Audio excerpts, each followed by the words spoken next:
नमस्कार जय जगन्नाथ वेलकम करुच्छे आउ गोटे मिनी ब्लॉग को मो फोन मॉडल है Vivo V29e यहाँ मुझे अनबॉक्सिंग कर सारी आज वीडियो अपलोड करुच्ची।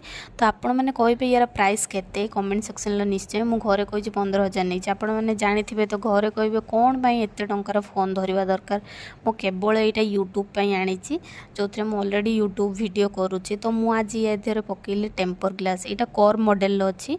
तो कोर मॉडल टेम्पर ग्लास पकईला बेलू 450 नौ मैंने जोड़ी नॉर्मल फोन 100 कि 80 टंकार नौ सी नौ 450 टंका मैंने आम 4 ରୁ 5 थर टेम्पर ग्लास नॉर्मल फोन ले पकई पारिबा। तो ये तार बहुत सारा प्रोसेस थिला देखो हाइड्रा फेशियल पर एलईडी लाइट रे मध्य कौन करूछंती।